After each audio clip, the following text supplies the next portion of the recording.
Long before humankind, Earth was the domain of dinosaurs, and if we aren't careful, that may soon be true again. Sure, they went extinct over 60 million years ago, but humanity has a tendency to not leave well enough alone.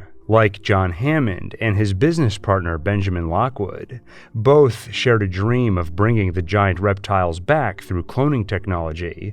In 1975, they founded International Genetics Technologies, or InGen, with that express purpose.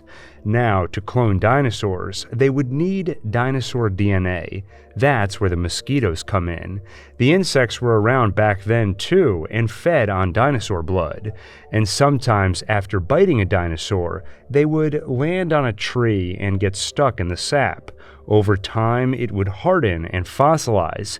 If InGen could find some of those mosquitoes trapped in amber, they could extract from within them dinosaur DNA. Hammond dreamt of bringing the dinosaurs back and sharing them with the world at a park. In fact, before they even cloned their first dino, he already began construction of Jurassic Park San Diego in 1983. Though in '85, the project was canceled, leaving behind an unfinished amphitheater. Instead, Hammond set his sights on something grander, an island 120 miles west of Costa Rica, Isla Nublar. The island neighbors Isla Sorna, the location of Site B, where InGen was doing much of its research, effectively the factory floor of Jurassic Park. Finally, in 1986, the breakthrough, they cloned their first dinosaur. Living among the scientists at Site B was also Benjamin Lockwood's daughter, Charlotte. There, her passion for the animals and the science behind them flourished. One day, she'd become something of a scientist herself, one of InGen's best. In 1988, Hammond officially began construction of Jurassic Park on Isla Nublar and started transporting dinosaurs from Site B. By '93, Dr. John Hammond is closer than ever. Jurassic Park is on the verge of its grand opening. Just one small wrinkle. It turns out dinosaurs are dangerous. After an InGen worker is killed transporting velociraptors, the insurance company gets spooked and investors anxious. To assuage their concerns, InGen lawyer Donald Gennaro agrees to conduct a thorough on-site inspection led by experts in the field. He drafts Ian Malcolm, rock star in the field of mathematics and chaos theory, a little too trendy for the insurance folks. They want paleontologist Alan Grant. To ensure they get him, Hammond pays the man a visit himself, drafting Alan along with his research partner and girlfriend Ellie Sattler, paleobotanist. They are reluctant to leave their dig site until Hammond promises to fund their dig for another 3 years. With the scientists in tow, Hammond is confident things are back on track. But dinosaurs aren't the only danger that threaten this park.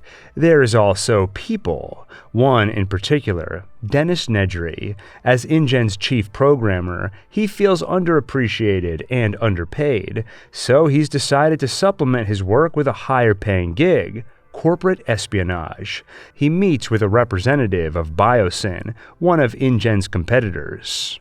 Oh, Dodson! You shouldn't use my name. Dodson! Dodson! We've got Dodson here! See, nobody cares.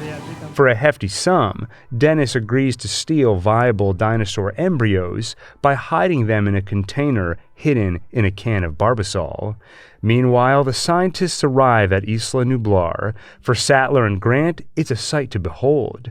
The fossilized bones are one thing, but bones enveloped in flesh and blood, animated by muscles and nerves, that is something else entirely. Real live dinosaurs. The scientists are in awe. Even the lawyer is convinced. We're gonna make a fortune with this place. First, they meet a Brachiosaurus and a herd of Parasaurolophuses. But Hammond promises so much more. You said you've got a T-Rex? Uh-huh. Say again.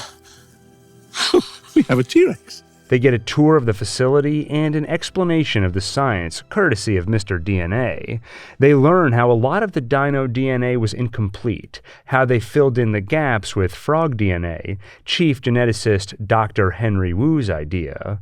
Under his leadership, they've also engineered every dinosaur to be female to ensure no breeding outside their lab. Dr. Malcolm, ever the believer in chaos, is skeptical. Wu writes off his concern. What is he saying? That a group composed entirely of female animals will somehow breed? No, I'm simply saying that life finds a way. Throughout the tour, awe turns to realization. What is being done here is profound and profoundly dangerous. Hammond defends himself, but Malcolm especially won't hear it. But your scientists were so preoccupied with whether or not they could, they didn't stop to think if they should. Sattler and Grant are less pointed about it, but share in his skepticism. Though soon, Grant is met with a force even scarier than dinosaurs. Children. Ellie has always wanted them, while Alan finds them messy, noisy, and smelly. Hammond's grandkids, Lex and Tim, invited to join them for the remainder of the tour, do little to change his mind. Especially the boy, a dino superfan, well-read in Grant's work. Ever curious, the scientists leave their on-rails Ford Explorer tour vehicles and come upon a sick Triceratops. Dr. Sattler does the only natural thing, analyzes its droppings to see if she's eaten anything poisonous. That is one big pile of shit. When a storm approaches, they get back in their vehicles to return to the visitor center, though Sattler decides to stay with the veterinarian and finish with the trike. This is when Dennis makes his move. To get the embryos and get to Biosyn's guy on the boat, he'll need to get through some fences, which means shutting down some of the park's security measures, like the electric fences around the dinosaurs' habitats. At least he's smart enough to leave the Velociraptor fence on. Before executing his schemes, the sweaty Dennis spins a tale. The system has to compile. Some things might go on and off for a while, nothing to worry about. Then he gets the embryos and drives off. Once he's gone, Dr. Hammond and Chief Engineer Ray Arnold do worry. Most of the systems are down, including the one that keeps the tour vehicles moving, and the ones that power most of the fences. Hammond's visitors, including his own grandchildren, are sitting ducks, and they just so happen to be stuck next to the T-Rex enclosure. Arnold tries logging into the system to turn everything back on, but Nedry's security is tight. Please! At the tour vehicles, the lawyers sit with Hammond's grandchildren in one, while Grant and Malcolm sit in the other. Tim is the first one to feel it. The vibrations. Impact tremors, proven by concentric circles in the glass of water. Something big is coming. And then they see it. When the T-Rex roars above them, the lawyer is scared, too scared to worry about children, so he leaves them, running to a nearby toilet. Where does he think he's going? When you gotta go, you gotta go. The T-Rex leaves its enclosure, and Grant reminds Malcolm to remain still. Its vision is based on movement. That's when a panicked Lex moves. A lot. She turns on a flashlight and draws the dinosaur's attention. It tries to feed, only stopped by the thin pane of glass between it and the children. They're only saved thanks to the intervention of two more caring adults. First, Grant, who lights a flare to get its attention, then Malcolm, who follows suit. He is wounded in the T-Rex's attack, while the lawyer finally proves useful for something after all. A snack.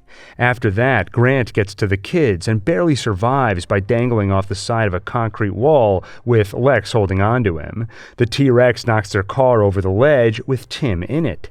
They get to the ground. Before Grant can check on Tim, he first has to reassure a traumatized Lex. "He left us," is all she can say again and again, until Grant promises, "That's not what I'm going to do."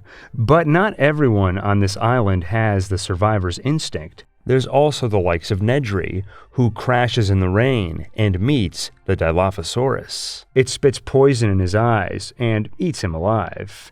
Grant, meanwhile, helps Tim out of the car, currently suspended by tree branches. Until it isn't. Then it becomes a race to reach the ground before they're crushed under a Ford Explorer. They escape and make their way into the forest, finding safety atop a tree and enjoying the view of singing brachiosauruses. The kids get sleepy. Grant promises to stay awake and keep them safe. Elsewhere, Sattler joins Hammond's game warden, Robert Muldoon, in searching for them, though they only find the injured Malcolm, then outrun the T-Rex to bring him back to the facility, where Sattler finds a contemplative Hammond. The first attraction he ever built was a flea circus, but here he wanted to build something real, something people could feel and touch. Next time, he'll do it right. He won't make the same mistakes. No, Sattler tells him, this is still an illusion. The idea he can control this great power. He can't, and now people are dying. The next morning, Grant discovers hatched dinosaur eggs. Malcolm was right. Life found a way. The dinosaurs did find a way to breed. How? They used frog DNA to fill the gaps. Some frogs have been known to change sex in a single-sex environment. That must have happened here. Back at the facility, Hammond makes a dangerous gambit. They cannot undo Nedry's work on the computers, so the only way to get the systems back online is to reboot them completely, which means temporarily shutting them down completely. When Arnold turns them back on, it works, but trips the circuit breakers. So they'll have to get to the maintenance shed and turn them back on. Dr. Arnold leaves to do just that. When he doesn't come back, it's Sattler and Muldoon's turn to try. She gets the power back on, just as Grant, Tim, and Lex finish climbing over a deactivated electric fence.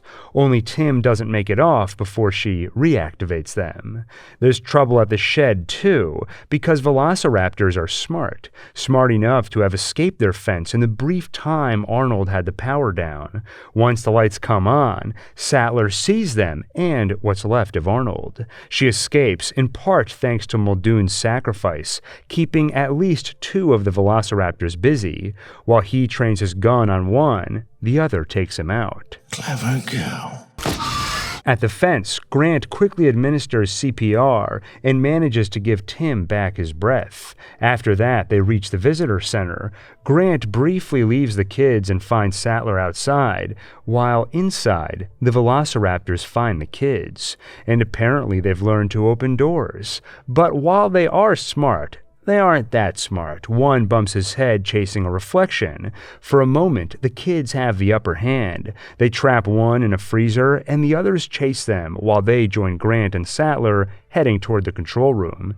The other velociraptor almost gets them in there, until Lex uses her hacking skills. She finishes the system reboot and turns on the locks. That buys them a little time, enough to escape through the ceiling by the time their dino has broken through the glass.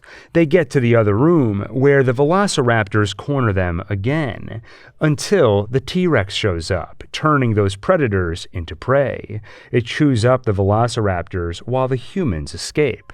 Outside, Hammond and Malcolm pick them up and bring them to an awaiting rescue chopper. On the flight out, the kids fall asleep on Alan's shoulders. Ellie notices and smiles. After the incident on Isla Nublar, Hammond's dream of Jurassic Park is well and truly dead. As for Site B, Jurassic Park's factory floor, nature takes care of that. Hurricane Clarissa wipes out the facility, InGen evacuates, and the animals are released to mature on their own. That should have been impossible. They were engineered so they cannot manufacture the amino acid lysine. Unless InGen provides a regular supply, they should die. But life finds a way. The herbivores eat lysine-rich vegetation, the carnivores eat the herbivores, and Site B, Isla Sorna, becomes a place for dinosaurs to thrive. Humans and dinosaurs, once separated by 65 million years of evolution, now only by oceans, their paths are bound to cross again, and less than 2 years later, They do. A yacht cruise stops at the island, and a little girl is attacked by some Compsognathus, sometimes called compies. She survives her injuries, but the incident gives the InGen board the excuse they need to push Hammond out, and put his less scrupulous nephew, Peter Ludlow, in charge. Someone who hasn't learned the same lessons as his uncle. All he knows about dinosaurs is that people will pay a lot of money to see them. So he resurrects Hammond's dream, and goes all the way back to the original, that unfinished amphitheater in San Diego. He can easily finish construction. As for the dinos, he commissions a team of hunters and sends them to Site B, with orders to capture some. Dr. John Hammond knows it's wrong and dangerous, and the medical equipment by his bedside is a reminder that his time is running out. This is his last chance at redemption. He devises a plan of his own, to send his own team to Isla Sorna, not to capture dinosaurs, but to document them and share those images with the public. So far, InGen's work has been kept secret. Sure, Malcolm has told his stories, but InGen has worked hard to discredit them, tanking Malcolm's reputation in the process. But if Hammond can get the word out and shape public opinion toward preservation of dinosaurs, that would pressure InGen to back off. Hammond's team includes paleontologist Dr. Sarah Harding. He'd like to send Malcolm too, but understandably, he isn't too keen on visiting another island populated by dinosaurs. Until he finds out Dr. Harding is going too, and in fact, she's already there, because Dr. Harding is Malcolm's girlfriend. Now Malcolm agrees to go, not for a dino photo shoot, but for a rescue mission. He meets the team, including documentarian Nick Van Owen, and warns of the dangers they're walking into. Hammond's check cleared, or I wouldn't be going on this wild goose chase. Where you're going is the only place in the world where the geese chase you. On the island, he finds Harding thriving. Her prior experience studying predators has kept her safe, and this has been the opportunity of a lifetime. But a couple of complications. One, Malcolm has a daughter, Kelly, from a prior relationship, and she wants to spend more time with her dad. So she snuck onto the boat and is here with them. Complication 2. They aren't the only ones on this island. Ludlow's hunters arrive soon after them, something Hammond never told Malcolm about, but he did warn the team's documentarian, Nick Van Owen, and even gave him a plan B. Sabotage. So after the hunters spend the day capturing dinosaurs, Owen and Harding get to work freeing them, in particular a baby T-Rex. The head hunter, Roland, hoped to lure the big T-Rex by injuring his baby and leaving it out in the open. In fact, that's the reason Roland came, to become the world's greatest hunter by unseating the champ, the Tyrannosaurus Rex. As the freed dinos wreak havoc on the hunting camp, Owen and Harding bring the infant reptile to their trailer so they can treat his broken leg. A noble cause, but soon, Mommy and Daddy come looking for him. They hand the baby over, and the T-Rexes repay the deed by ramming their trailer off a cliff. They just barely manage to survive, thanks to Eddie, their engineer's intervention. And his deed is repaid, too, by a mom and dad T-Rex who share him for dinner. With the camp's communication equipment destroyed and the trailer gone too, both teams, documentarians and hunters, are now truly stranded and have no choice but to team up, especially with the increased danger they've put themselves in. By moving the baby to their camp, they've expanded the adults' perceived territory. What was a safe zone is now a hunting ground. The only goal now is survival and getting off this island. Their best hope of that is reaching the communications center near the old operations building to call for their boat and airlift. Just a couple of problems. Getting there means heading into Velociraptor territory, and those T-Rexes might still come after them. Though the first to die on the journey succumbs to something else entirely. Compies. Perhaps he should have been nicer to them earlier. There's no reason for it to fear man. No, it does. That night, Malcolm is the first to feel them. impact tremors. The camp scrambles, and Roland's dream comes true, a shot at bagging a T-Rex. While he goes toe-to-toe with the reptile, the others run. Some die by Tyrannosaur, and others die by velociraptors in the tall grass. When Malcolm hurts his leg, Owen runs ahead to the comm center and calls for rescue. As Malcolm, Hardy, and Kelly make their own way, they bump into 3 velociraptors. They hole up in a shed, where Kelly defeats one of the reptilian monsters through the power of gymnastics. The school cut you from the team? And roof shingles. Finally, they join Owen at the rescue chopper, where Malcolm reassures his daughter that it's over. An unwitting lie, nothing is over, because nothing has changed for CEO Robert Ludlow. He finds Roland sitting by his T-Rex, the one he tranked and captured. Roland is now the world's foremost hunter, so why the sullen mood? He brought a close friend with him on this voyage, another hunter named Ajay. When they ran into the tall grass, all they found of Ajay was his bag. Needless to say, Roland turns down the CEO's offer of a job in San Diego. I believe I've spent enough time in the company of death. But apparently Ludlow hasn't. While he travels by air with the infant T-Rex, his team loads the fully grown one onto a ship for San Diego. But like the Demeter carrying Dracula, by landfall, the ship has become a tomb. The entire crew is dead, and now a T-Rex rampages through San Diego. Malcolm and Harding think fast. They remember how it once came to them to retrieve the baby. Perhaps they can use that to lure its father out of the city. First, they find that infant locked up at the amphitheater. Then they find the adults by following the screaming, then lure it to the waterfront. They leave the infant, then jump into the water to safety. Ludlow continues a trend of poor decision-making. He doesn't follow them. He goes back to try and recapture the infant. But when the adult arrives, Daddy T-Rex feeds the CEO to his baby. Finally, Malcolm and Harding run back to the port, and she tranks the adult. Now it really is over. The T-Rex is loaded onto a ship on course back to the island, but there's no putting the genie back in the bottle. The public knows about living dinosaurs, though Hammond reassures that public with a pledge that he will dedicate himself to the preservation and isolation of that island. These creatures require our absence to survive, not our help.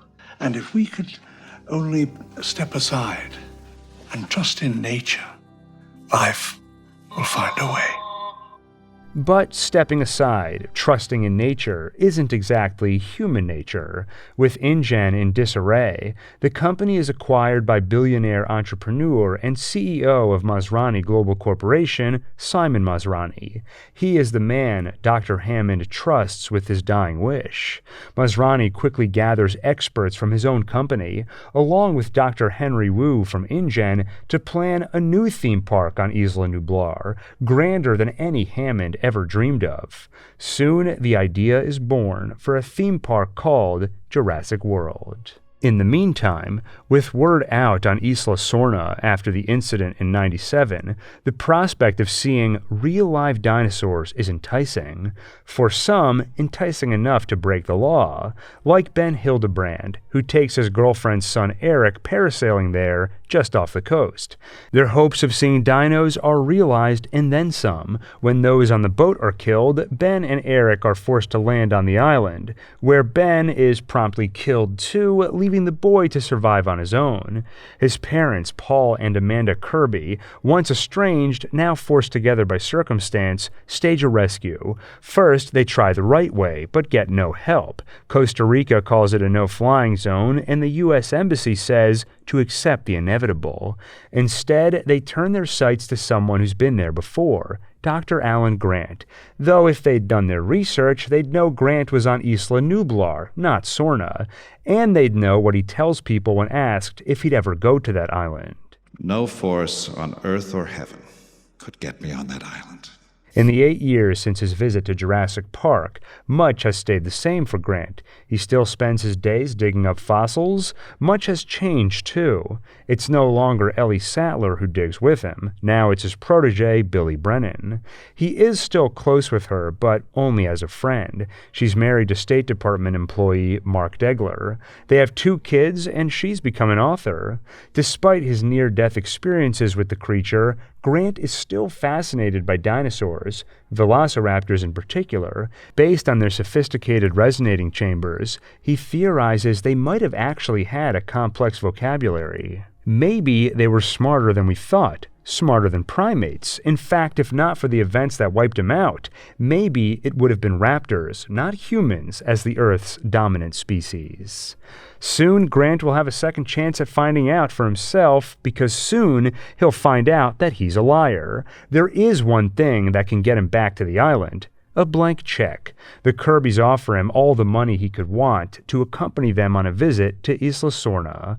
But they are liars too. They don't say it's a rescue mission for their son. Instead, they tell him they just want to celebrate an anniversary. They say it's only for a flyover. And once they're on the island, Grant will find out they aren't the wealthy couple they claim to be, and that the check they wrote will most certainly bounce.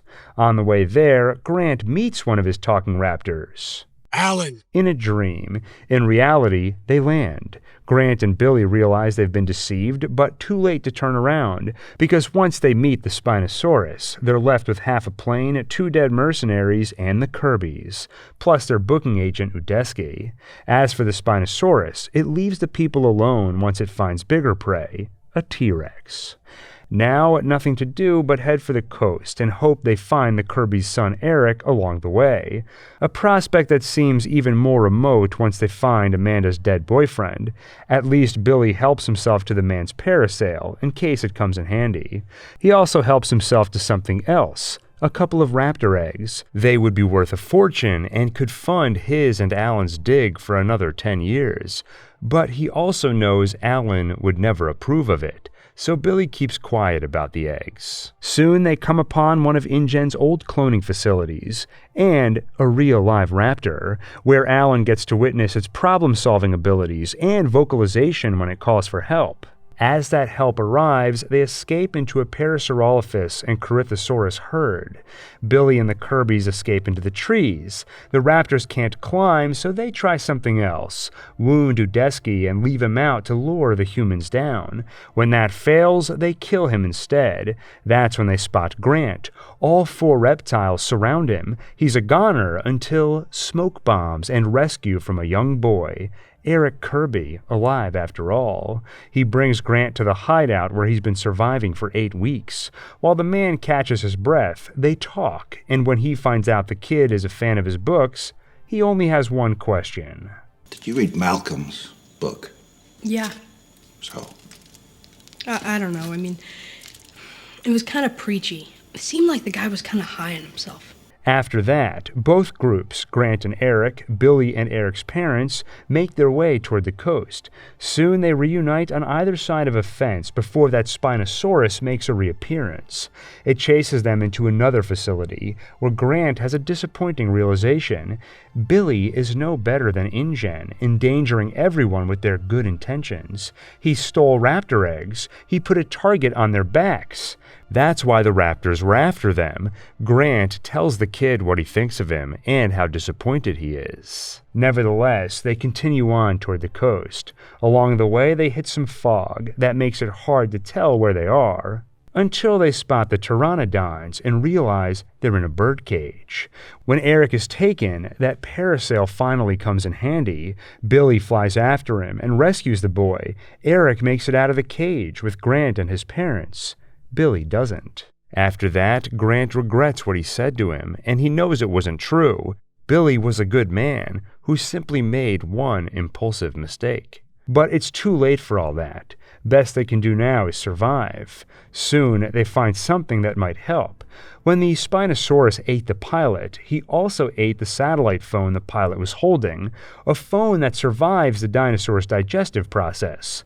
So they rescue it from One big pile of shit. With enough juice left for one call, Grant dials Ellie Sattler's number, just as the Spinosaurus returns once more. In the chaos of a storm and dinosaur attack, he manages to shout 3 words: "The river, Site B."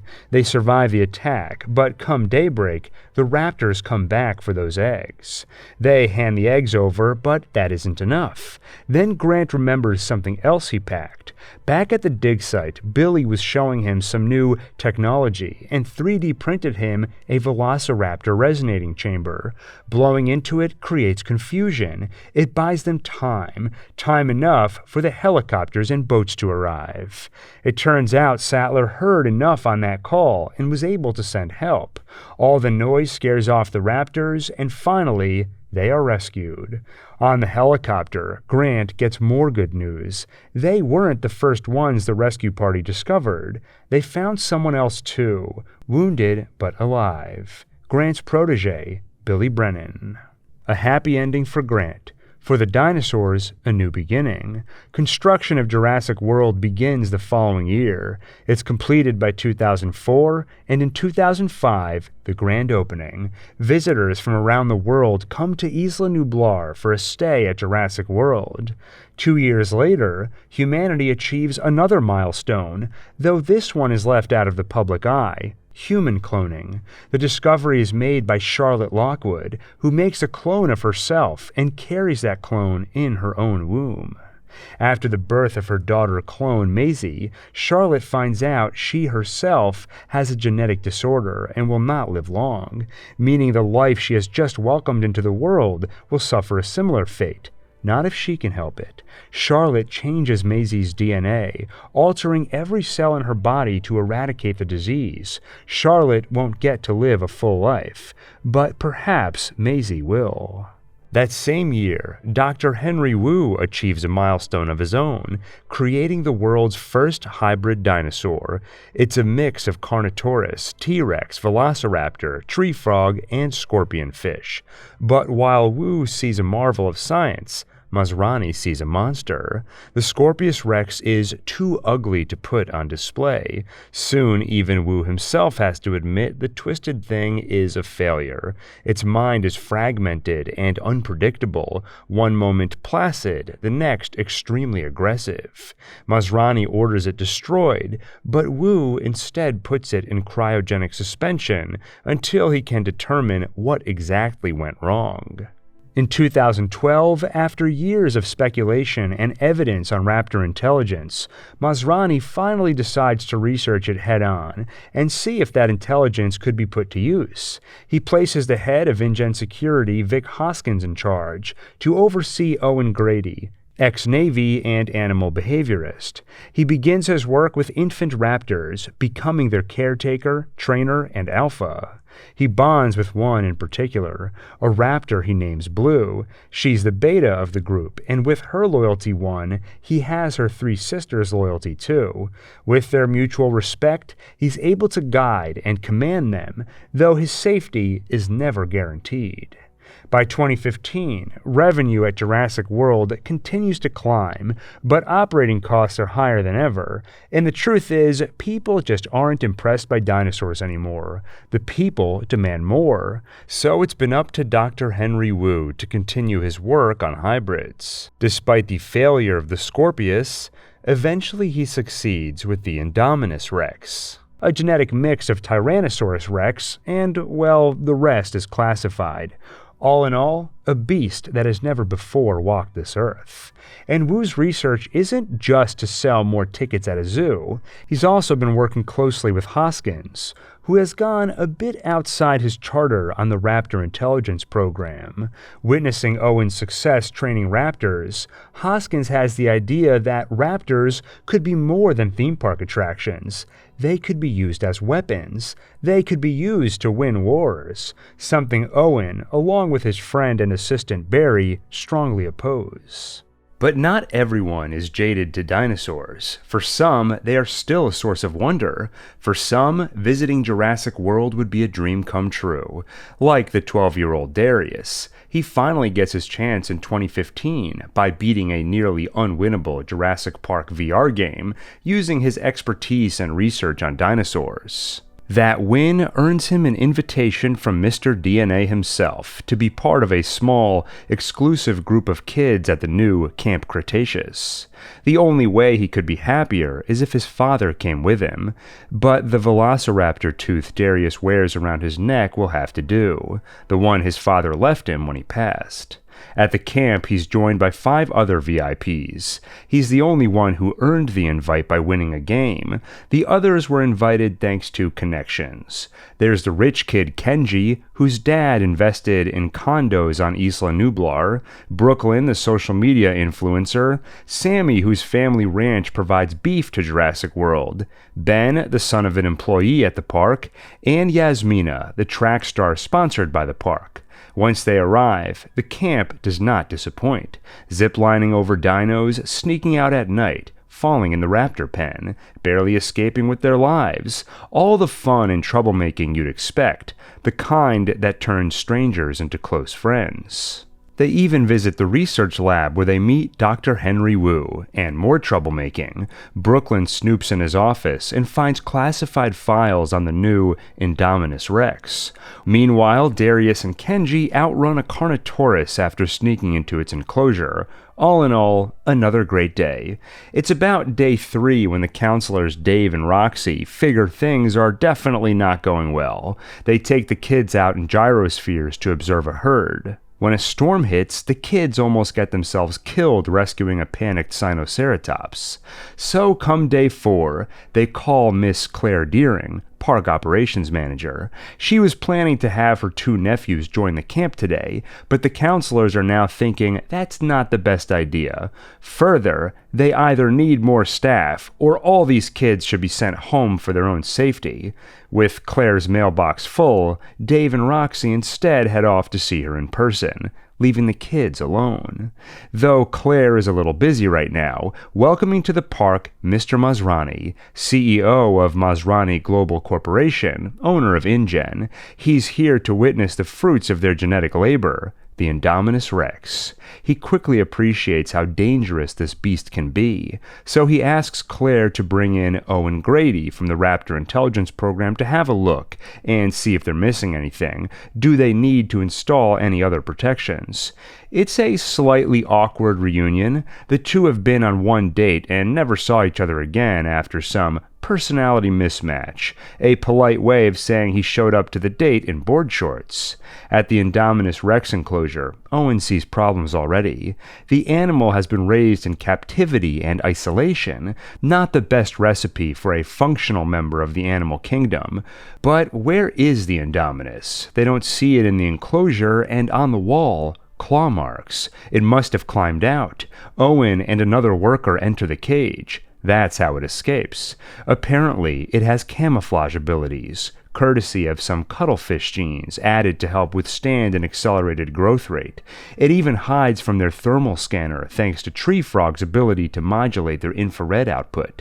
And she is smart. Smart enough to know if she made some claw marks and hid, someone would open the door, and that would be her chance to escape. She eats the employee, while Owen survives by dousing himself in gasoline to mask his scent.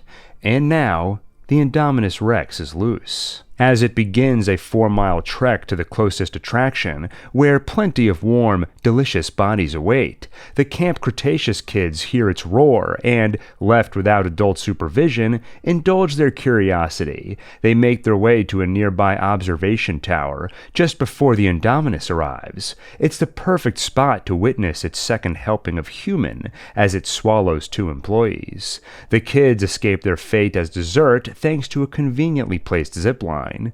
The counselors aren't faring much better. Miss Claire Deering seems too preoccupied with other things to actually see them, like trying to catch a monster. She and Owen watch the asset containment unit's progress from the control room. He notices they've brought non-lethal weapons, hoping to secure their $26 million investment. Owen warns that the cost of that decision will be the lives of these men. Soon they find the tracker they've been following, which the Indominus clawed out along with a chunk of her own flesh. Now, with the element of surprise, the Indominus proves Owen right by killing most of them. Yet his words still fall on deaf ears when he tells Claire to stop trying to save the asset. It's time to use real weapons and blow the thing up. Owen storms off to the lab to better understand what the Indominus is made of, and Claire at least closes everything north of the resort to bring park visitors back in, putting more distance between them and the incoming Indominus. As rides close, visitors get on monorails that'll transport them to the resort, but not everyone listens. Like Claire's visiting nephews, she was supposed to spend the day with them, but instead dumped them on her assistant Zara, whom the kids quickly ditched. Now they're on their own, and not ready to end their dino sightseeing tour, so Zack and Gray take their gyrosphere off the designated path, and into the restricted area through a gate that's been left open. It's around then Claire remembers she's responsible for 2 children. Cell service is bad, they can barely hear a word, so her warnings to come back don't get through. Now she has no choice but to ask him for help, Owen Grady. And that help is desperately needed, because about now, the Indominus has its teeth in the gyrosphere containing her nephews.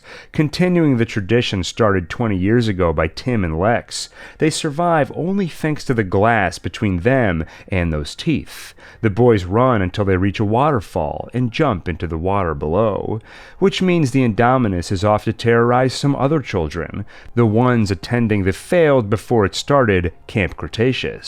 They escape in a van, along with Bumpy, a baby ankylosaurus they adopted at Ben's insistence, and take refuge in the place she was born, the genetics lab, where they find an adult. They're saved, except Eddie isn't one of the good ones. His first move is to abandon the kids and steal their van, before suffering his karmic fate inside the belly of the Indominus.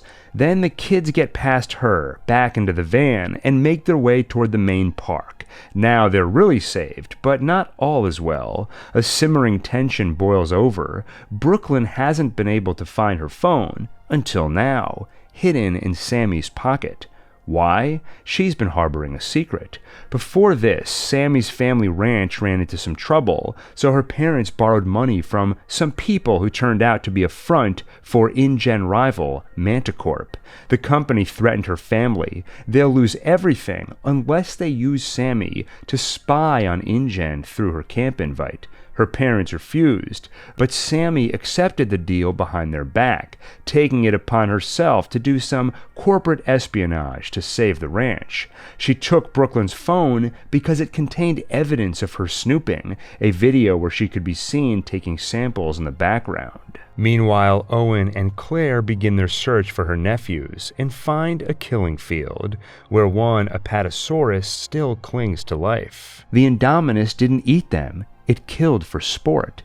As Claire and Owen comfort the dying animal, she, perhaps for the first time, sees them as more than assets, but as living, breathing things that want to live.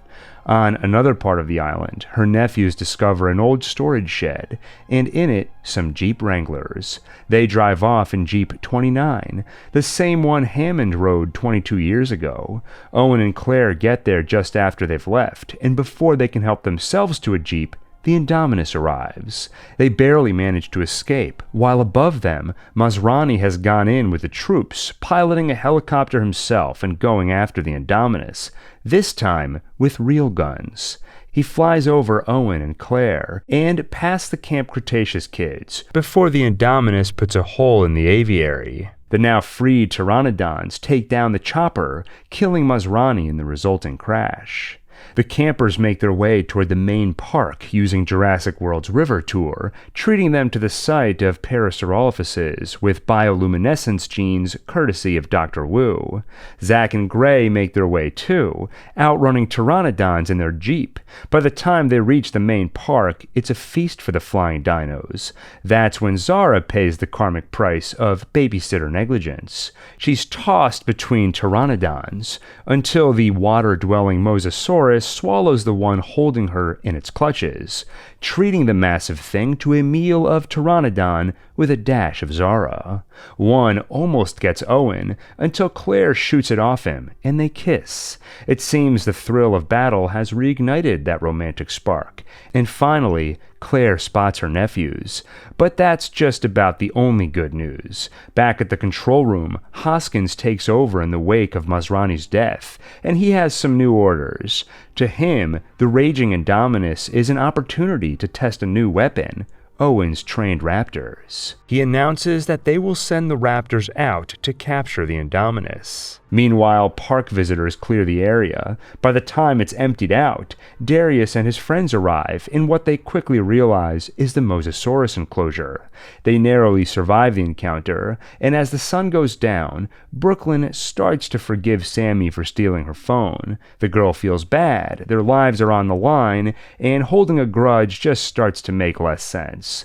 Though they don't have much time to discuss it, because that's when they hear the evacuation alarm. Ferries off the island will be leaving shortly, so they dodge a Carnotaurus to board the monorail that should take them to the evacuation point.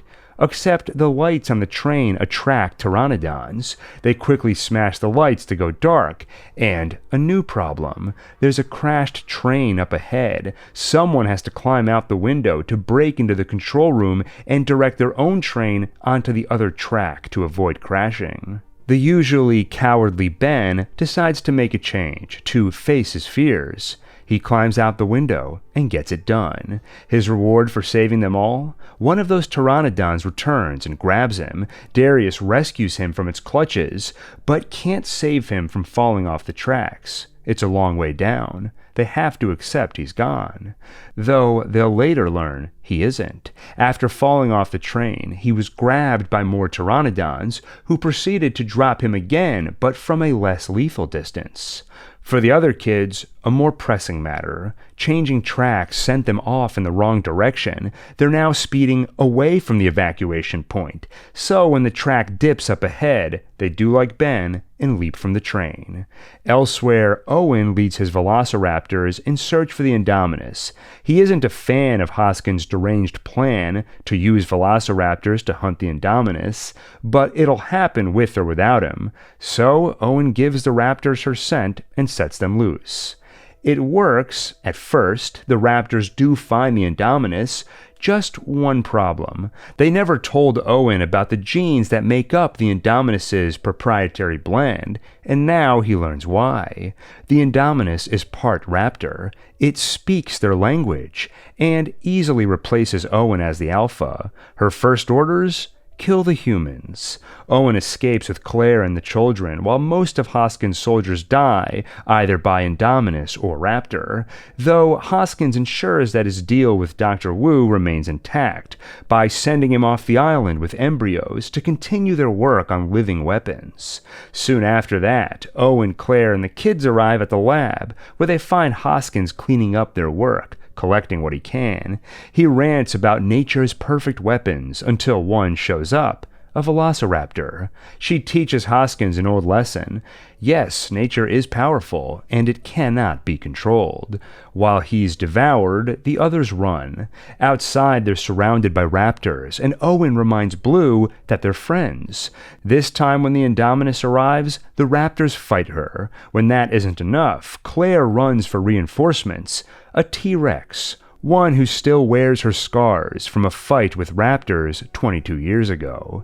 Now she fights alongside them, and finally, the Mosasaurus finishes the job, pulling the Indominus into a watery grave, and proving once and for all, you just can't beat the original. But the day is not yet won. There are still those Camp Cretaceous kids stranded on the island. Working together, they narrowly survive another Carnotaurus encounter and reach the South Dock. A little too late. The sun has risen. The fairies have left. Families have been reunited, including Zack and Gray with their parents. Now, Darius and the other campers are truly alone on an island that belongs to the dinosaurs. But the kids are survivors. Even Ben. He's woken up from his fall by an old friend, Bumpy. At first he's scared, but with the dinosaur's help, he finds a way. On Isla Nublar, an unbreakable bond between boy and dino is formed, and surviving against all odds transforms Ben. By the time his friends meet him again, he'll be confident, strong, and feel at home in the jungle among dinosaurs. Over the next year, they'll all be changed. Darius becomes a leader, Yaz gets out of her shell, Brooklyn, the influencer, finds something to fight for, other than views and followers. Sammy, who betrayed her friends, earns their forgiveness and then some, supporting the others and helping them through time and time again. Even the rich kid, Kenji, jaded by a life of overabundance, is finally moved when he sees the watering hole. Dr. Alan Grant theorized carnivores and herbivores might have neutral ground where they coexist. It turns out he was right, and it makes for a majestic sight, something that changes Kenji irrevocably. It plants the seeds for a greater purpose, one they all discover. Despite the dinosaurs often acting as obstacles or threats, they are creatures who deserve life as much as any other, and these kids on Isla Nublar decide to fight for that cause, even at the cost of getting home. Like when they discover they aren't alone on the island, when they spot a campfire in the distance. At first, they think it's rescue, but soon they learn that Tiff and Mitch are eco-tourists here to take pictures, and Hap is their guide. At least, that's what they claim.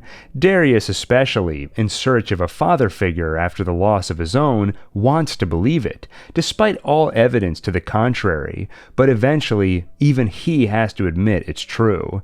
Tiff and Mitch are not here to document dinosaurs. They are here to kill them, and these big game hunters are ruthless. Darius is a dino expert, and he's been observing their behavior on Isla Nublar. So Tiff and Mitch want his help tracking dinosaurs.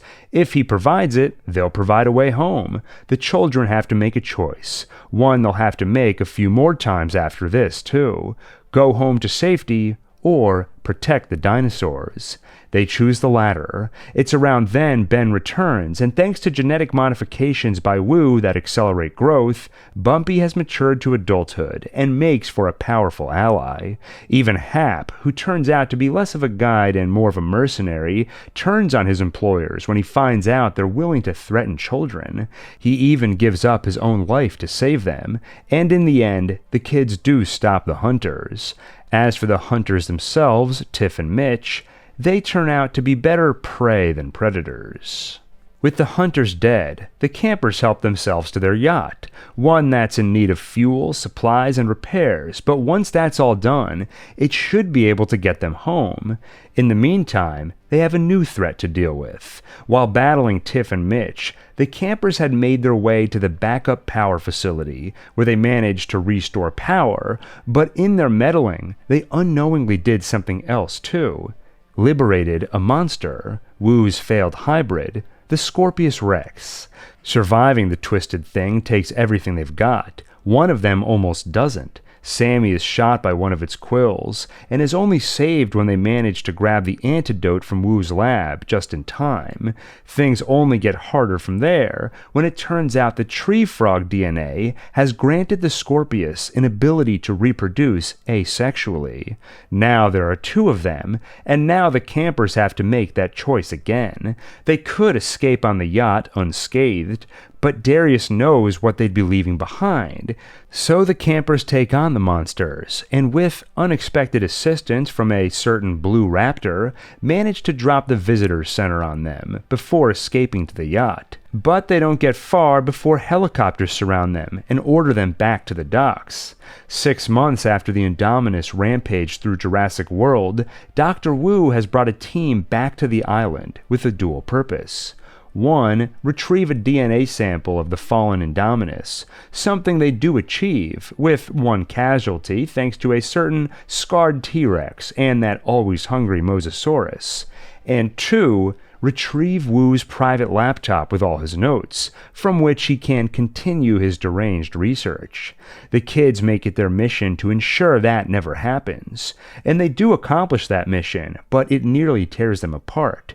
Wu's men take Brooklyn hostage. Kenji insists they trade the laptop back for her life, while the other kids, led by Darius, instead decide on a dangerous gambit, wiping the laptop clean before making the trade, then escaping before Wu realizes they've given him a laptop with nothing on it.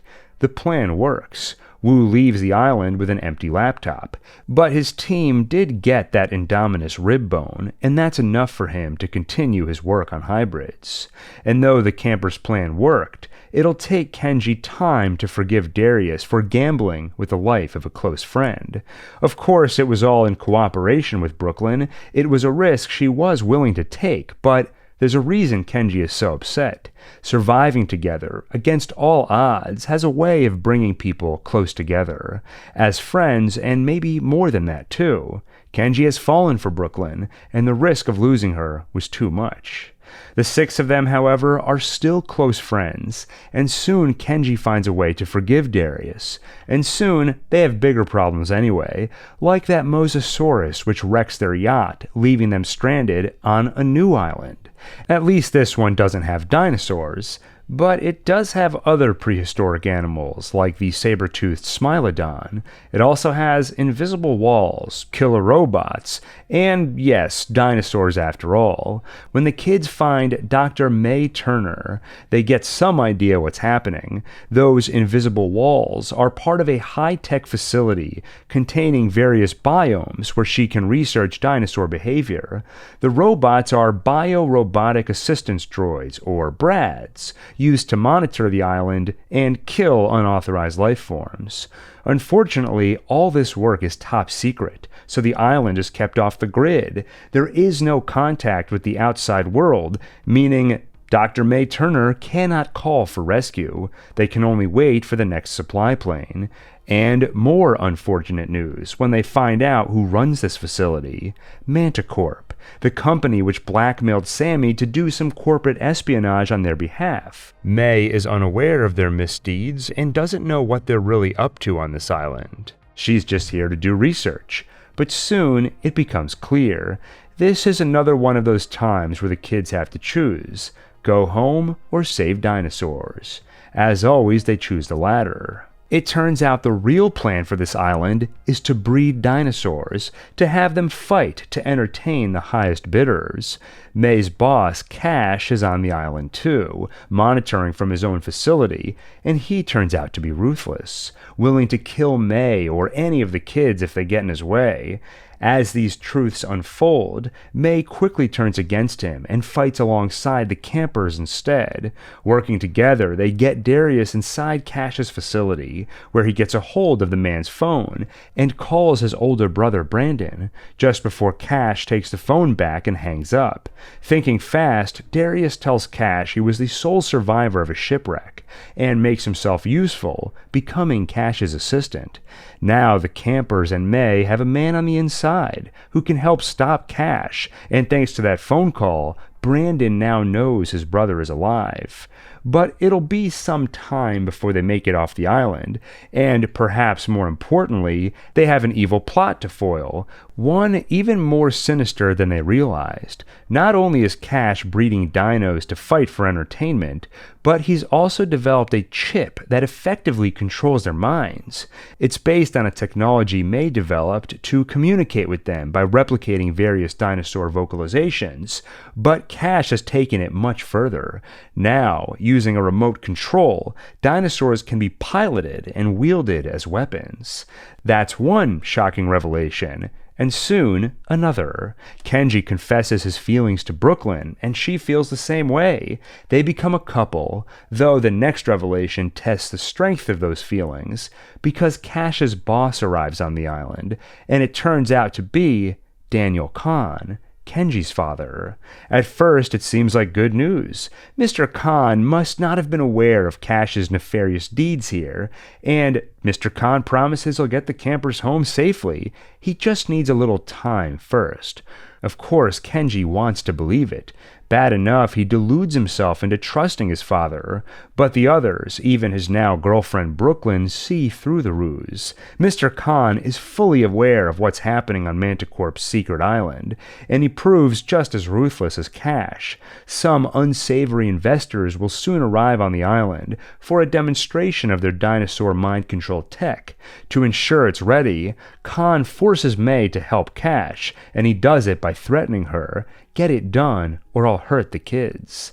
Kahn recruits the help of his son Kenji, too, but with him, no threats are needed, just the slightest show of affection and respect.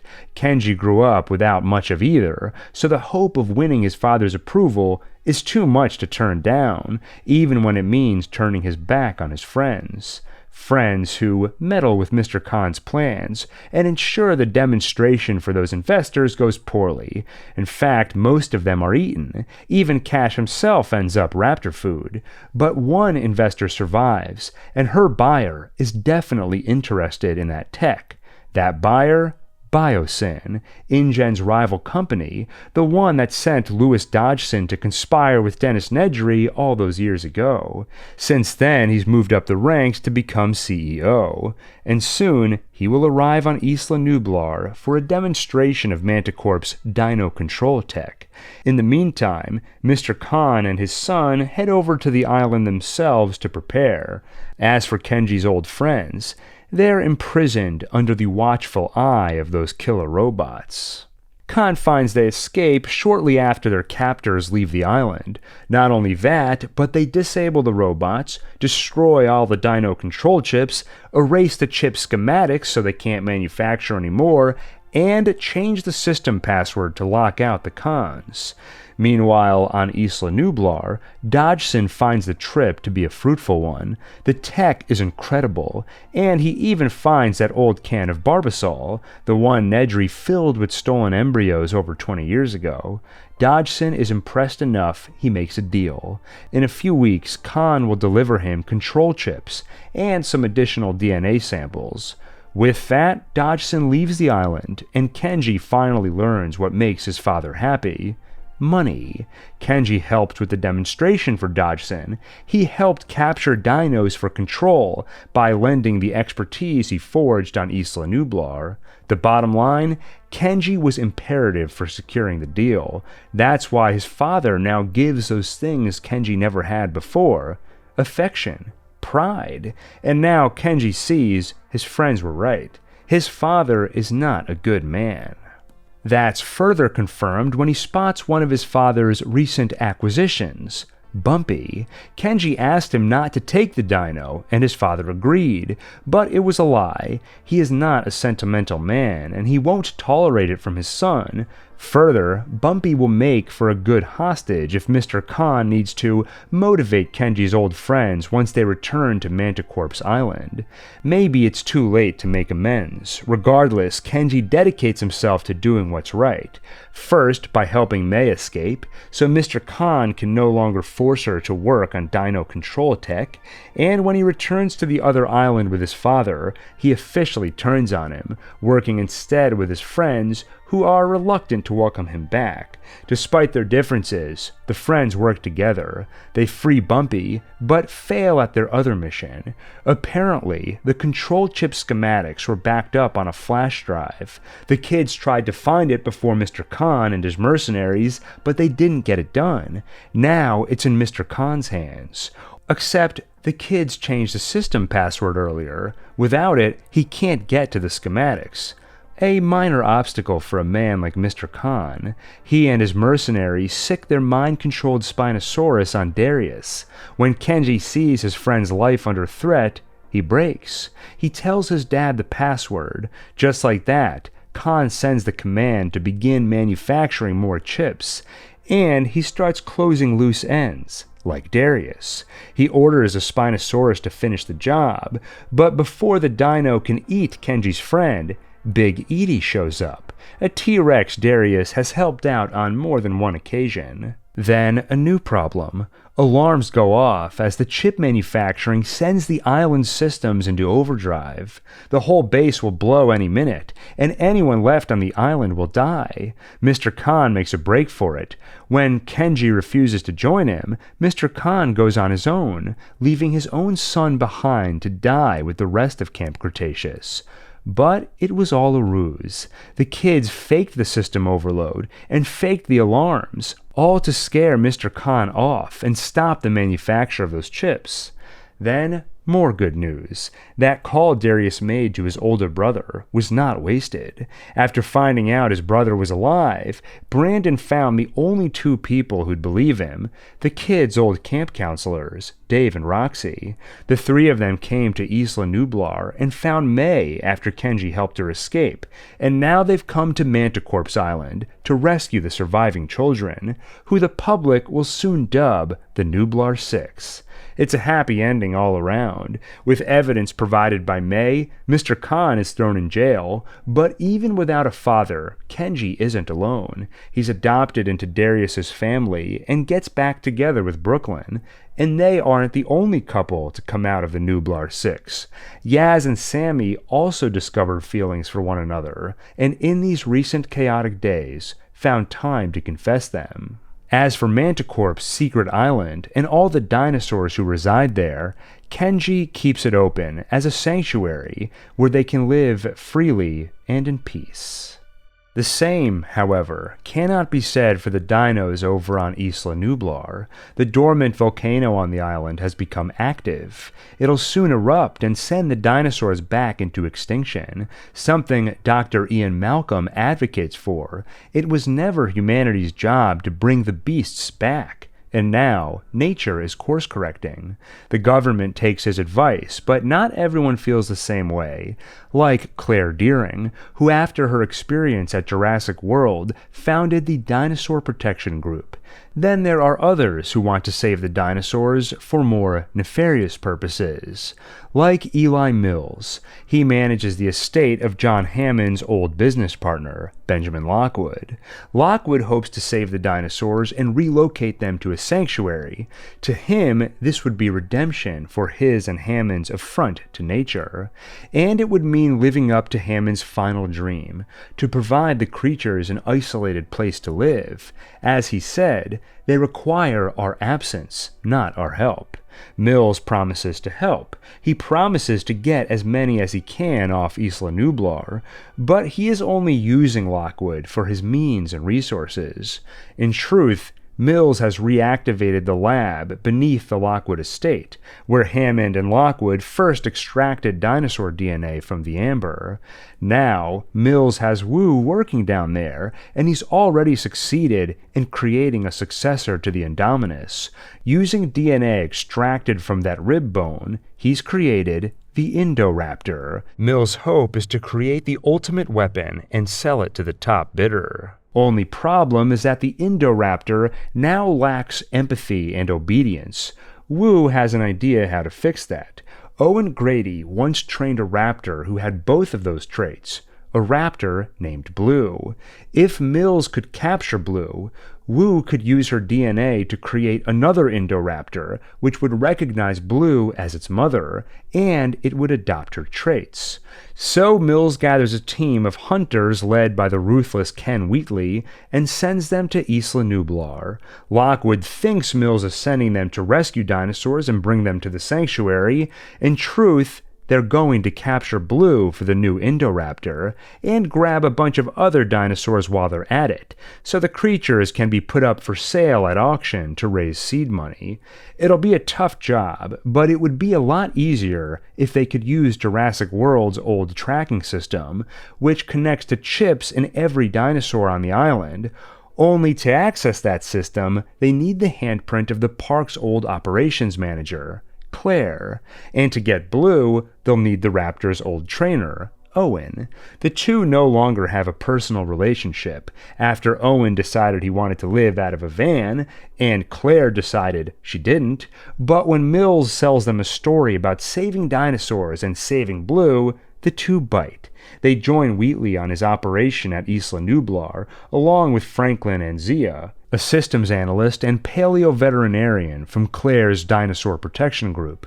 On the island, they navigate dinosaurs, lava, and guns, because as soon as Wheatley has what he wants, Blue, he doesn't hesitate to use violence to force their cooperation, but he's forced to keep Zia alive when Blue takes a bullet in the chaos, and as their resident paleo-veterinarian, she's the only one who can save her. So Wheatley takes her on the ship when they leave the island, while Owen, Claire, and Franklin sneak aboard too. They leave as the volcano finishes its work. They watch smoke envelop the island and listen to the last bellow of a dying Brachiosaurus. As the ship filled with dinosaurs makes its way back to the Lockwood estate, Zia saves Blue by performing a dangerous T-Rex blood transfusion with Owen and Claire's help.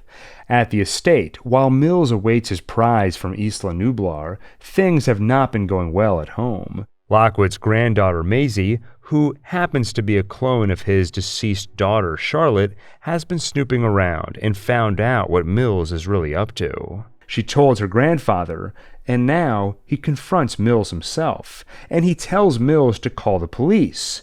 But Mills is so close now and has no intention of throwing it all away or putting himself in prison, so instead of the phone, he grabs the pillow.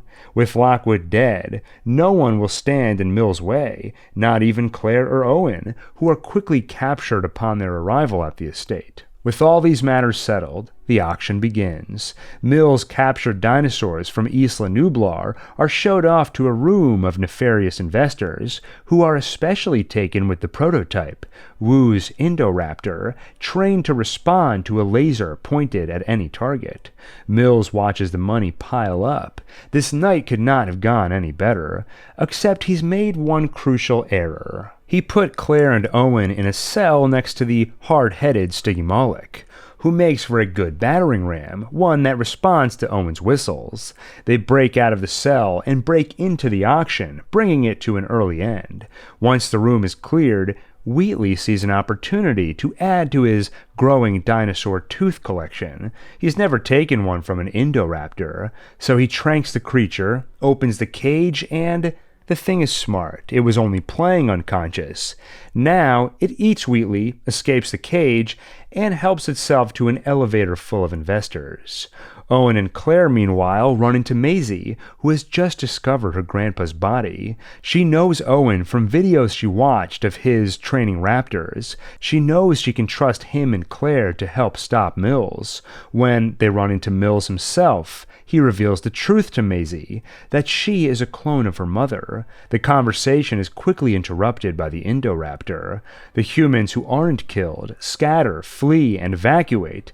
Zia and Franklin use the chaos to free Blue, while Owen, Claire, and Maisie make their way through a now darkened mansion, haunted by that freakish successor to the Indominus. After a few near deaths, they manage to beat the Indoraptor with Blue's help, leaving it impaled on the fossilized horns of an Agujoceratops. Then they find Franklin and Zia, who have bad news. In all this mess, a tank of hydrogen cyanide was ruptured. All the dinosaurs will soon be dead if they don't do something about it, if they don't open the doors and let them go.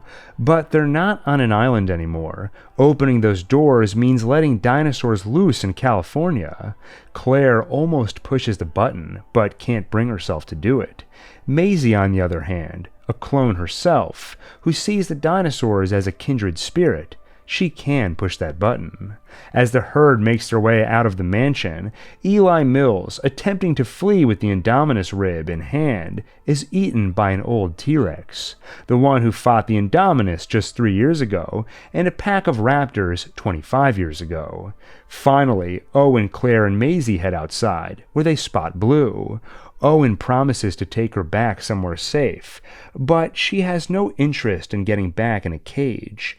Instead, she leaves for the wild, glancing back at her old trainer one more time before disappearing into the night. In the coming days, Dr. Ian Malcolm's warning from that Senate hearing proves true, a warning he'd summed up with these words. Humans and dinosaurs are now going to be forced to coexist. These creatures were here before us, and if we're not careful, they're going to be here after. We're going to have to adjust to new threats that we can't imagine. We've entered a new era. Welcome to Jurassic World. In that new Jurassic World, humanity is forced to adapt. For many, the new world means danger. For others, opportunity. Like Sayona Santos, who runs an illegal dinosaur trade on the black market. She does it through a clever scheme. The Department of Prehistoric Wildlife typically collects dinosaurs from the wild or illegal operations before taking them to sanctuaries. By corrupting some agents within the DPW, Santos has them mark some of the dinosaurs deceased, so there's no paper trail when, instead, they're diverted to her.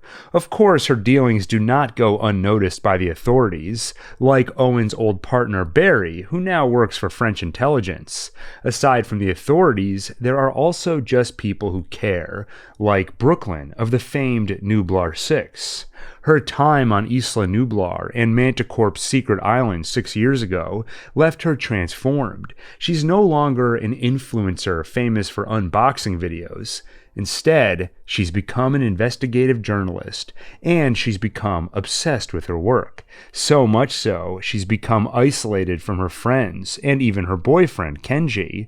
Noticing how unavailable she's become, Kenji ends things, and she goes to stay with Darius, who soon realizes he's in love with her. One day he lets it slip and finds out she doesn't feel the same way. So when she asks him to meet her somewhere that night, either because of the shame or plain awkwardness, he doesn't show. A choice he will come to regret deeply, because when he finally comes later that night, all he finds of her is blood and the Allosaurus who did it to her. Darius and the other surviving members of the Nublar 6 grieve. What makes it worse is they don't even understand why or how it happened. They don't know that Brooklyn has been investigating the underground dino trading ring that's taken root in the DPW. They don't know that Sayona Santos caught on to her sniffing around and sent an anonymous tip promising info at that meeting spot. She arranged for the Allosaurus to be there, along with her handler, someone accompanied by 3 Atrociraptors trained to respond to a whistle. But it turned out the Allosaurus didn't get along with the Atrociraptors. Between the infighting, Brooklyn was not killed, but she did lose part of an arm, and left behind a good deal of blood. Brooklyn wakes up in the care of Ronnie, a DPW agent, who shares an interest in uncovering corruption. Quickly, Brooklyn realizes that maybe the world thinking her dead isn't such a bad thing. Sure, it'll hurt her grieving friends, but it'll help her investigation. Ben, meanwhile, gets suspicious. Maybe her death wasn't an accident. When Santos catches wind of this, she decides to eliminate Brooklyn's friends altogether and ensure no one can discover her role in the incident or her position in the black market. So she sends the handler after the rest of them. Realizing they're in danger, the Nublar 5 band together to investigate Brooklyn's supposed death and figure out what is going on. Following in her footsteps, they realize Brooklyn had contact with Kenji's father as part of her investigation. They find him at a halfway house where he spends his time gardening after 5 years in prison. He tells them what he knows, how Brooklyn was investigating the buying and selling of dinosaurs, how she apparently wasn't afraid to get her hands dirty, and that information costs them dearly, because the handler shows up with those Atrociraptors. They only live thanks to Daniel Kahn's sacrifice, as he literally holds back a raptor. Now Kenji grieves for a girlfriend and a father. But they continue on, soon tracking the illicit dinosaur activities to a warehouse where the DPW has dinosaurs locked up, soon to be shipped off to Sayona, including Bumpy, who finally provides a little good news, an egg. She's been living on Sammy's farm in Texas, and apparently found a male Ankylosaurus nearby. When they're discovered in the warehouse, the handler tries again to kill them all, but as always, they survive. And more good news. They managed to expose the entire operation to the authorities, with help from an agent on the inside, one of the good ones. But they know whoever was in charge of the operation is still out there. Someone they'll soon learn is Sayona Santos. And they have to get Bumpy's egg back. In all the chaos, the smugglers made off with whatever dinos they could, including a briefcase full of eggs. It's a dangerous journey, but they do manage to get that egg back, and in the process reveal the truth. Brooklyn is still alive, but apparently wants nothing to do with them. The revelation shatters the group. Some hate her for it, like Sammy. Others want to keep trying to help her no matter what, like Yaz.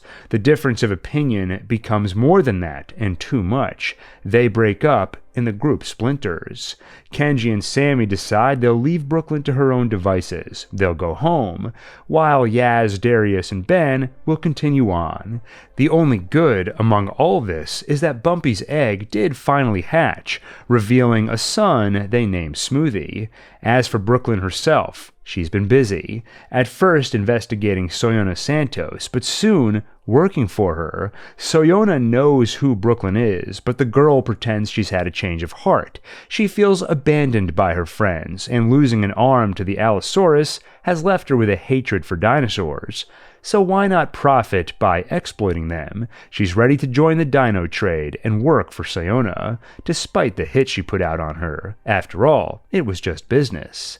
As Sayona's apprentice, Brooklyn gets an inside look at her black market dealings. It turns out after her friends exposed the DPW, it got shut down, severely cutting into her dino supply. But she's potentially found a new way through a new partner, Louis Dodgson of Biosyn. Dodgson has also been busy, finding more ways to take advantage of Masrani and InGen's failure of a new world coexisting with dinosaurs. He forms a sanctuary in Italy's Dolomite Mountains, and his company is given sole dinosaur collection rights by the US Congress. Once picked up, dinosaurs are brought to the sanctuary, where their ancient immune systems are studied for their unique pharmaceutical properties. This gives him an effective monopoly over dinosaurs, making him a powerful partner for Sayona. But even this is not enough for him. He also wants to profit off the seedier side of the dinosaur trade. So he's formed the Amber Clave Night Market in Malta's catacombs, and it's become the center of the world's dinosaur trade. Not only are the animals caged up, bought, and sold, but they're also pit against each other in death matches for the amusement of high-rolling spectators. Not all his investments are paying off, though, like his pet project Hexapod Allies, led, of course, by Dr. Henry Wu. The plan was to create prehistoric locusts that could spread genetic modifications to crops to make them extra resistant to droughts, frosts, and disease. But it turns out Biosyn Genetics is just as bad at playing God as InGen. The locusts are a disaster. They start eating the crops with insatiable appetite. They're proliferating wildly and lasting 3 to 4 times longer than they should. If they aren't stopped soon, there will be a global famine, though they don't eat Biosyn crops due to their genetic coding, so at least Dodgson would own the global food supply. But even he realizes they have to be stopped, and Dr. Henry Wu has an idea how. 15 years ago, Charlotte Lockwood cloned herself, creating her daughter Maisie. Not only that, she also cured Maisie of a genetic disease, changing her DNA, altering every cell in her body to eradicate the disease.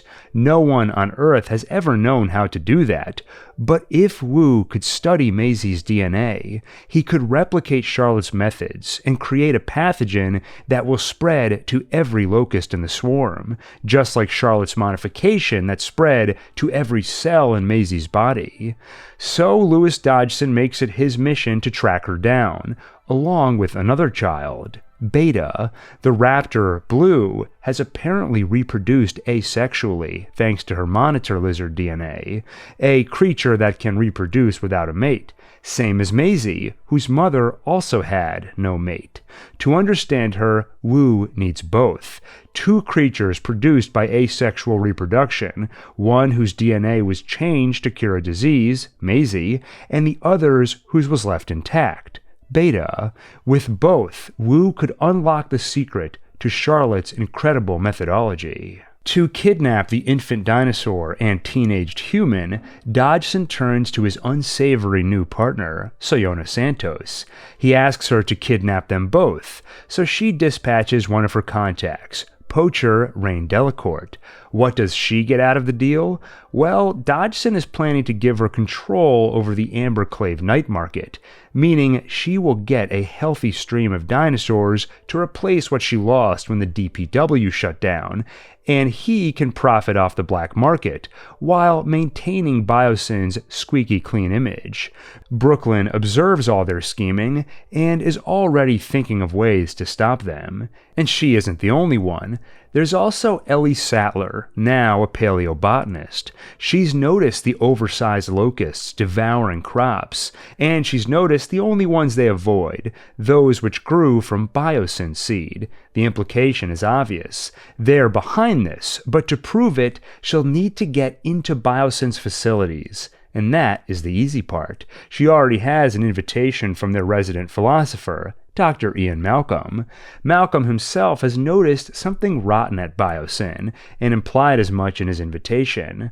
But Ellie knows she can't do it alone. She needs to bring someone with her, a witness with credibility, someone people will believe. Dr. Alan Grant. She finds him in the same place he could be found 30 years ago, at a dig site.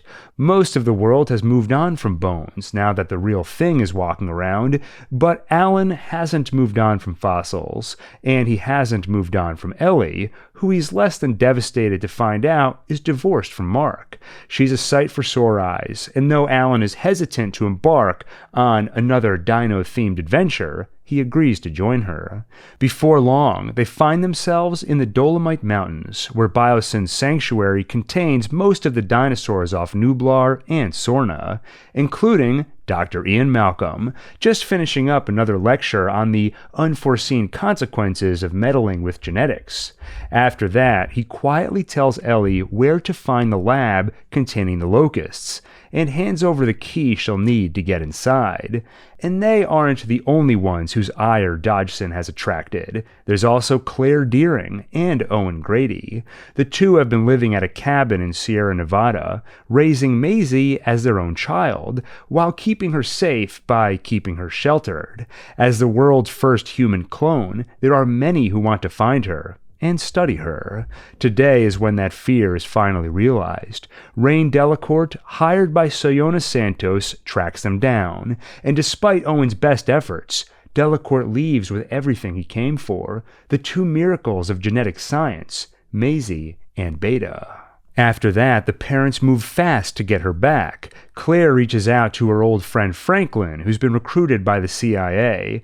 They find out Sayona has made a deal to sell velociraptors tomorrow in Malta. Owen's old friend in the French intelligence, Barry, knows about the deal and will have a team on the ground to arrest her. So Owen and Claire head to Malta and find Barry, who promises once they have her under arrest, they'll see what she knows about Maisie. Also in Malta are half the Nublar 6, Yaz, Darius, and Ben, who tracked Brooklyn here, and today, the day of the sale, she's finally ready to ask for their help. A journalist off the fashion beat named Davi has been sniffing around, trying to follow in her footsteps as an investigative journalist. She's tried telling him to back off, it's too dangerous. She even found herself pointing a laser at him, the one which tells the handler's raptors who to kill. That's when she realizes that she's in too deep, and has been learning maybe a little too well from Soyona. But more than that, Soyona has noticed Davi too, and has sent the handler to take him out. Brooklyn cannot stand by while Soyona murders on her behalf, so she's gonna stop it. There's a problem though. How can she stop the hit on Davi and stop Soyona's Atrociraptor sale at the same time? She can't be in two places at once. That's when she finally brings her friends in. The idea is they'll stop Soyona while she saves Davi, but the handler is only steps away when Brooklyn arrives. She can only save him by facing the handler head on and making a deal. The handler does not want to lose her raptors. She's formed a close bond with them, so Brooklyn promises to help get them back if she agrees to team up against Soyona.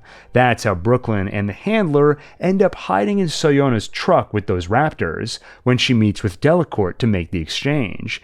She's supposed to give him the Atrociraptors so he can fly them to a buyer in Riyadh, but that doesn't happen. Instead, they're surrounded by French intelligence. Brooklyn tries to kick the handler out of the truck so she'll get picked up too, but that doesn't work. Instead, they end up in a fist fight while the driver speeds off to escape.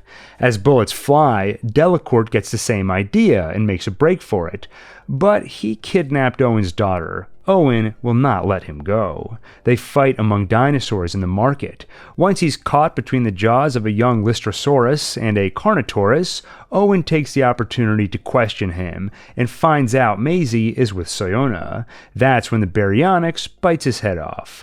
Owen lets Claire know what he's learned, so Claire goes after Soyona, and with the help of a taser, finds out more. Maisie is en route to Biosyn.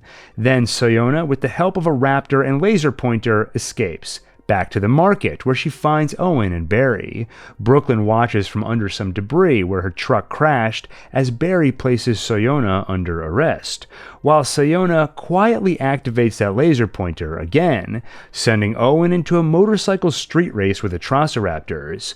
He drives for his life to an airfield where Claire is waiting for him on a plane with Kayla Watts, a pilot who flies for Biosyn but has had a change of heart after finding out her company deals in kidnapping now. They take off for Biosyn, while Soyona escapes arrest by setting off an explosive before leaving for extraction.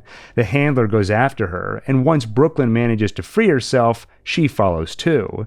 As for Barry, the explosion buried him under some heavy crates. Brooklyn's friends, meanwhile, have found Davi, and together they figure out where she and Soyona are heading, thanks to a thumb drive they found in Brooklyn's prosthetic arm, which she left behind.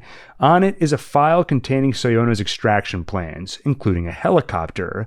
That, combined with a photo Davi took in his investigations, points them to a big round area in the catacomb blueprints. They spot one of Soyona's Atrociraptors heading in that direction, so they head that way too. But first, they find Barry and get him out from under those crates. Now they have reinforcements. And at the big round circle, a standoff. Soyona's laser pointer versus the handler's whistle. Then the tiebreaker, the bond formed between that handler and her pets.